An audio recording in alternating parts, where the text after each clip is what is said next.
Halo, assalamualaikum warahmatullahi wabarakatuh. Di sini saya kembali membuat konten yang selanjutnya melanjutkan dari bahasan The Art of Public Speaking yang kata pengantar, dan ini adalah bab pertama atau chapter pertama dari buku ini. Dan untuk teman-teman yang baru masuk, jadi ini adalah konten beruntun yang akan saya buat ya. Saya akan review buku secara detail, poin-poin penting apa yang saya dapatkan dari buku yang saya baca.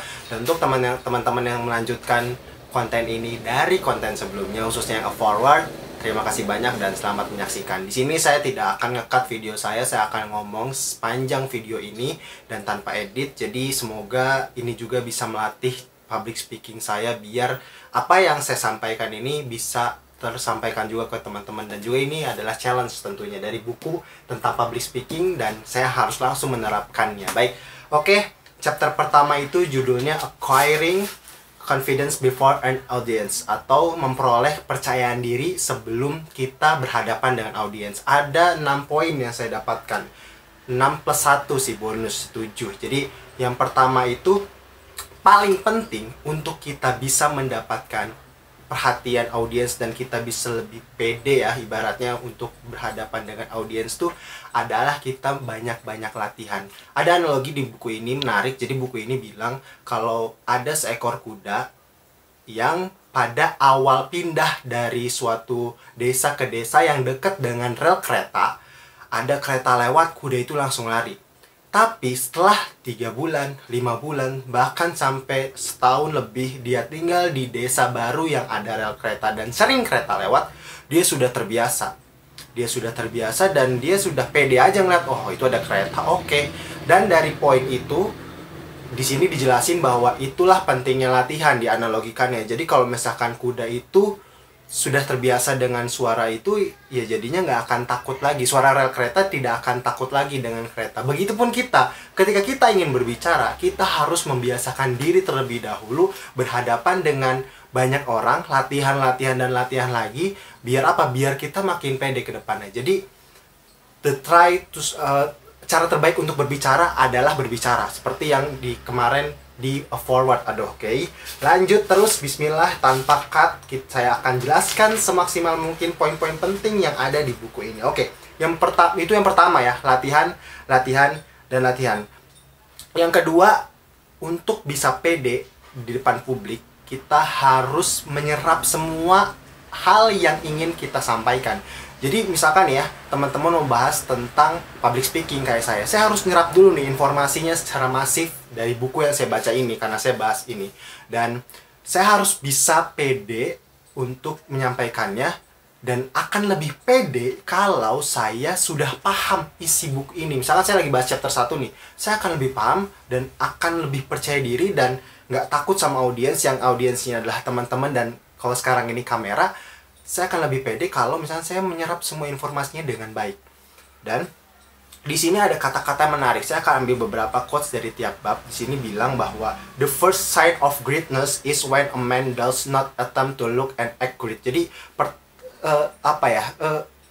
registrasi pertama atau langkah pertama buat kita bisa lebih baik itu adalah tidak terlihat baik. Jadi kita tuh bisa lebih baik kalau kita nggak terlalu percaya diri, over confidence gitu. Karena over confidence pun jadinya nggak bagusnya karena apa? Karena kalau misalkan kita terlalu percaya diri, akhirnya nanti malah tidak sesuai ekspektasi. Kalau misalkan kita masih ada failure nih di pikiran kita, itu malah tidak bagus.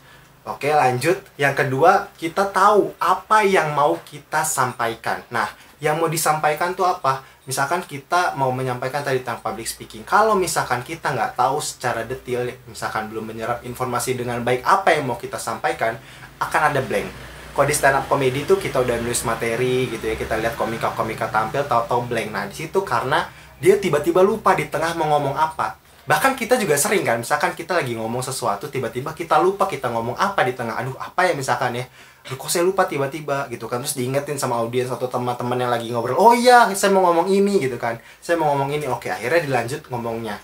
Dan itu sering terjadi kalau kita nggak tahu apa yang mau kita sampaikan. Itu yang kedua. Yang ketiga yaitu, kalau kita sudah prepare nih, kita akan sukses untuk berbicara di depan publik. Expect it atau bayangkan itu.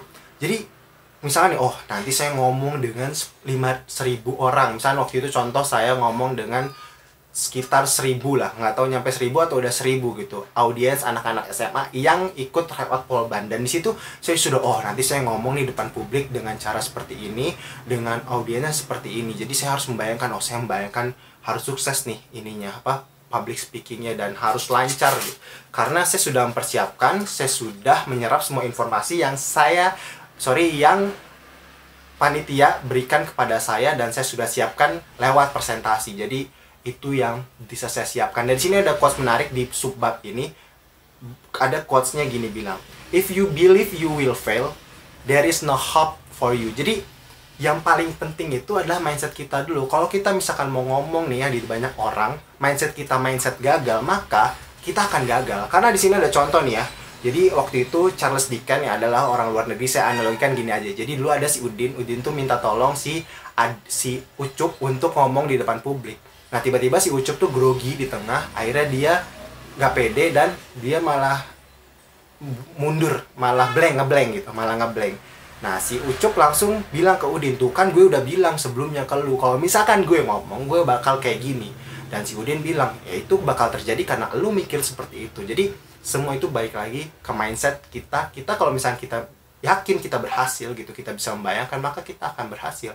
Lalu yang keempat gitu, kita mengasumsikan penguasaan ke audiens. Jadi kita nih udah bisa mengasumsikan, oh saya penguasaannya akan seperti ini. Jadi untuk bisa biar lebih berkuasa di depan audiens ya, tanda kutip berkuasa, kita lebih pede, maka kita harus bisa berani aja dulu, berani lalu kita buat diri kita tenang dan percaya diri. Itu aja dulu. Dan di sini ada yang menarik juga kata-katanya, summon all your power of self-direction and remember that thought you are edit is very more important than you. Jadi sebenarnya yang paling penting itu adalah kita menyampaikan yang benar. Jadi misalkan ya, kita tahu nih, penguasaan materinya, misal udah menyerap materi, lalu kita sudah tahu audiens siapa, dan oke, gitu kan, berarti saya bisa nih menyampaikan sesuatu yang saya sampaikan, dan saya harus bisa menguasainya. Dan kalau misalkan yang dikuasai itu kebenaran, sebenarnya audiens juga nggak akan bisa membantah, atau misalkan tidak akan membuat kita jadinya nggak percaya diri, karena yang kita sampaikan ini benar. Yang kita sampaikan benar, dan itu akan menjadi kepercayaan diri yang lain. Oke, ini luar biasa sekali, saya nggak boleh berhenti, dan saya nggak akan cut video ini karena ini buat latihan saya. Lalu nah ini yang menarik juga, investing your audience, pause a moment and look them over. Jadi kalau misalnya kita grogi, biasakan kita lihat mata audience. 100 change to one day want to succeed. For what man is so foolish as spend his time, perhaps his money. Jadi orang-orang yang nonton kita itu udah ngeluarin waktu, ngeluarin uang. Masa kita mau jadi tumpul di depan publik? Masa kita mau hasilnya nggak maksimal gitu kan? Nggak mau kan? Akhirnya kita mengeluarkan yang maksimal, dan kita harus bisa menatap mata setiap orang yang nonton kita, karena itu berpengaruh banget ke reaksi audiens dan reaksi kita. Maksimal nggak kita ngomong depan publik? Dan ini poin terakhir ya, petunjuk terakhir di buku ini. Kalau misalkan kita nih ya grogi misalkan di depan publik nih ya, grogi terus kakinya gemetar, lutut gemetar, maka yang paling penting itu coba tatap audiens. Paksa, emang harus dipaksa gitu, nggak bisa misalkan kita pengen ngomong depan publik, kita cuma baca risalah yang ada, baca ketentuan yang ada, kita bisa ngomong. Enggak, kita harus benar-benar latihan baik ke poin pertama tadi. Kalau misalkan kita nggak bisa banyak latihan, dan kita nggak bisa benar-benar melawan rasa ketakutan itu, kita nggak akan bisa ngomong di depan publik dengan percaya diri. Dan ketika nanti kita sudah berhadapan di depan publik, dan kita belum persiapkan hal-hal yang tadi kayak latihan dan lain-lain, itu nggak akan pernah terjadi nggak akan pernah maksimal ngomong depan publik. Dan yang terakhir nih ya, man, what you need is not sympathy but a push. Jadi sebenarnya kalau kita ngomong depan publik, bukan simpati yang kita butuhkan, tapi tekanan-tekanan yang diberikan oleh audiens. Jadi kalau misalkan audiens memberi tekanan, justru itu akan menjadikan kita lebih baik, karena kita bisa menjadi lebih maksimal, dan kita juga sudah berusaha lebih maksimal dengan latihan-latihan yang diberikan. Oke, ini sudah 10 menit, di situ kamera juga sudah detik-detiknya sudah berdengung-dengung. Insya Allah saya akan lebih maksimal di tiap-tiap bab lainnya. Semoga poin-poinnya didapat apa yang saya sampaikan ini. Terima kasih, nanti di deskripsi poin-poin pentingnya akan saya tulis.